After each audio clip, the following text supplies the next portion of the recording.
दिवाली के दिन माँ लक्ष्मी और भगवान गणेश की पूजा की जाती है। माँ लक्ष्मी और गणेश जी को खुश करने के लिए व्रत भी किया जाता है।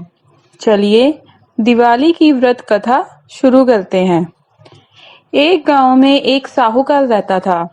उसकी बेटी प्रतिदिन पीपल पर जल चढ़ाने जाती थी। जिस पीपल पर वो जल चढ़ाती थी, उस पेड़ पर लक्ष्मी जी का वास था।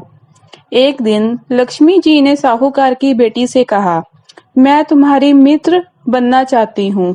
लड़की ने कहा कि मैं अपने पिता से पूछ कर बताऊंगी। यह बात उसने अपने पिता को बताई तो पिता ने हाँ कर दी। दूसरे दिन से साहूकार की बेटी ने सहेली बनना स्वीकार कर लिया। दोनों अच्छे मित्रों की तरह आपस में बातचीत करने लगी। एक दिन लक्ष्मी जी साहूकार की बेटी को अपने घर ले गई। अपने घर में लक्ष्मी जी ने उसका दिल खोल कर स्वागत किया, उसकी खूब खातिर की, उसे अनेक प्रकार के भोजन परोसे।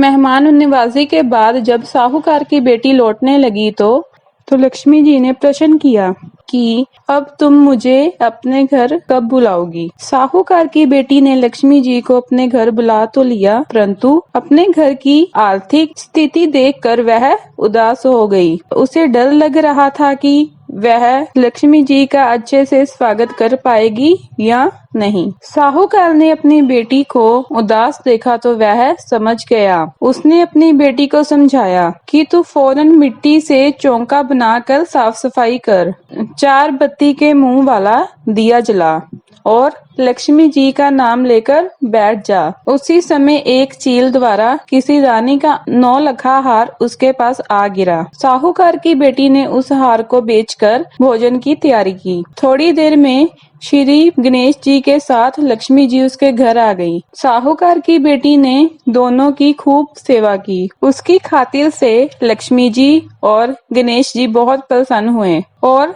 साहूकार बहुत अमीर बन गया। इस तरह जो कोई भी दिवाली का व्रत रखता है उसे धन्य धान्य की कभी कोई कमी नहीं होती। जय लक्ष्मी माँ, जय गणेश।